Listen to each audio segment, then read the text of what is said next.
Today, we're talking about how to create a digital product in a simple and easy way. If you're new here and you want to see what I have done and why my e-commerce shop is such a big deal, you are more than welcome to check out the other videos on this channel. Last month, we just had a 46K revenue month. I know revenue is kind of like a flat number to throw out there, but our expenses were about 13,000. So you can do the math there. Our e-commerce store is doing amazing. And the only thing that I really have to do for it every single month is film a video like this one for that over on that channel. How did I create my best-selling products? Well, let's break it down and put it into some simple, easy to understand steps. The first thing I did was I decided to go really niche. And a lot of people make the mistake of doing the opposite. They think if they are really general, a lot of people are gonna wanna work with them, actually more people than just this tiny little subset that they could have otherwise gone for. And unfortunately, that is not the case. So the more niche that you're able to go, the better your products are going to sell. And also as an added bonus, the more likely it is that you are going to benefit from unpaid organic search traffic, which is where the majority of our traffic still comes from today because we are so niche with every single product that we sell. A great way to find what niche is unique to you is to think about the things that you enjoy talking about and how you can apply those to other people. So for example, when I came out with my contract templates, obviously I enjoyed talking about getting businesses started and working with clients. So that was where my expertise came in. And then on top of that, I really, at the time I was trying to be a calligrapher. And so I had a lot of calligrapher friends. And so then I said, okay, well, I'm going to create templates that will help calligraphers get started with their business. So it was really a nice overlap of going for a niche market and doing something that I enjoyed, which was helping people to get more clients. The second thing you want to look at is your audience. If you are not speaking directly to specific people, then you might find that you're trapped in somewhat of the client avatar exercises that seem to float around the internet. Personally, I hate these because they're just junk. Client avatars were a really big thing. I think they came out of like Marie Forleo's B School or something. I bought that course way back in the day. Not my favorite, but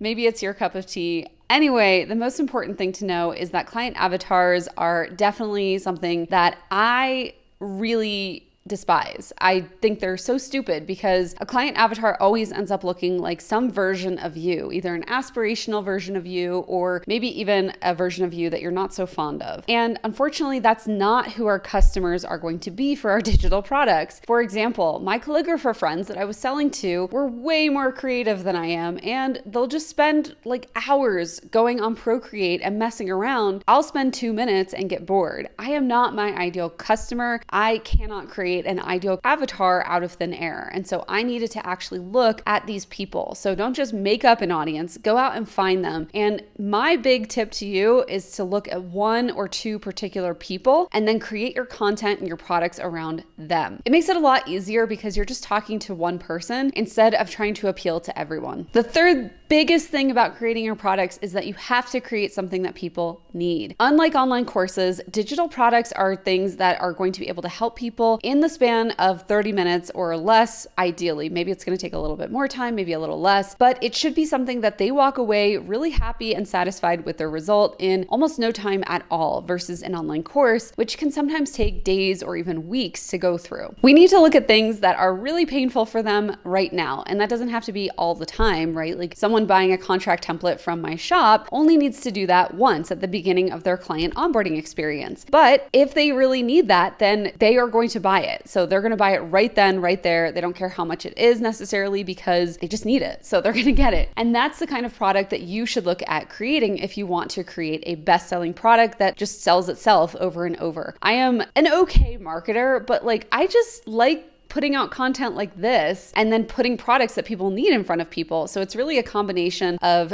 talking to you guys and creating content that helps you and then also gives you something that you need right away when you need it. So we're always staying top of mind for you. And then when you finally need our stuff, it's right there for you. If you're still stuck on what to create, we have a resource on my website, which is linked below this video. It's going to teach you how to create that ultimate digital download product that is going to be awesome for you. But while we're here, I'll just give you a couple examples. So if you work with finances of some sort, you're a CPA or a bookkeeper, maybe you help people financially as a coach, coach, like you're a financial coach or a money coach of some sort. People have very specific needs in the United States around April 15th, or this year was May 17th. Their taxes were due. And if you could give them a resource that helps them, like a checklist or some kind of itemized script that they can use in order to lower their taxes when they're talking to IRS agents, something like that, that's going to be a really helpful thing that people are Googling. They want to find it. And when they find it, they're going to buy it immediately. Another example for our social media managers out there, if people are looking for Instagram caption packs because they are right now in this moment developing their Instagram captions for the next month and they're searching for that, they are likely to find your product shop that has those in there, especially if you have created those, again, going back to number one, for a certain niche. So if you create, for example, Instagram captions for calligraphers, Instagram captions for photographers, or even better, Instagram captions for newborn photographers, you are going to do really, really well with those because that's something that people are looking for in that moment. They're not very subtle buyers. They want it right now and they're willing to pay a higher price for it because they're going to get access to it immediately, versus a copywriting course about captions where they're going to have to learn how to do something that they're not really good at or excited about, aka copywriting, and they don't want that. You're the expert at it. They don't want to become the expert at it too. They just want your templates and they want them today. So the fourth step in this process is to make sure you're actually creating your products. And the best way to do this is by putting them on pre-sale. So you can have a good idea of what they are going to look like when they're finished, or maybe you're outlining them or you're busy creating them or designing them at the moment. But in the meantime, you can put them on pre-sale and let your audience know when they purchase, they're going to get them within 2 weeks or 30 days, whatever is doable for you. And because it's on pre-sale, I usually give them a little bit of a discount, somewhere between 20 and 30%. That's a nice little incentive so that even if they needed it today, they're more elastic on when they get it because they're happy to wait based on the lower price that they're paying. That being said, you don't want to wait forever, but you do want to get your products out there as soon as you can, especially as you start to see ones that sell. Of course, the ones that don't sell, we just pull off our website and no harm, no foul. They were on pre-sale, we didn't create them, so it doesn't matter. If you are getting stuck in the product creation process, remember, ask yourself how this could be easier. What would this look like if it were simple? And that's the first product to create. Remember, none of the products that I created looked the way that they did in 2015 when I launched my shop versus now. So they look a lot better. They come with a lot more things. There's a lot more bonuses, and we just have a lot more fun with them, and our customers enjoy them more because we've added to them throughout the years based on our customer feedback. But that can only happen if you're actually getting your products live. Finally, when you've had a couple sales, or if you're just ready to get that product out there and get those first sales, get your product out there into the world. This is a really critical step that everybody seems to forget. They'll share about it maybe once or twice. They'll put one story up, maybe 50 people see it, and then they come to me and they're really sad that their product didn't sell. And then I ask them all the places that they shared it. They can list off maybe one or two on one or two occasions. And I just look at them and I'm like, well, did you even try? As they're saying it, they can kind of even feel that they didn't try. If you don't feel like a broken record talking about your products, then you are not putting them out there enough. People are busy. They're scrolling the internet. They are constantly looking at everything all of the time. And they are looking for your products in addition to everybody else's. And so if they only see it once, it's very likely that they're going to get inundated with something else, or distracted, or bored, or their spouse is going to call them into the kitchen, or like whatever's happening in their life, and they're not going to see your product again unless you continue to share about it. If you only shared about it the one time, don't worry, just keep talking about it. Keep talking about what's inside of it.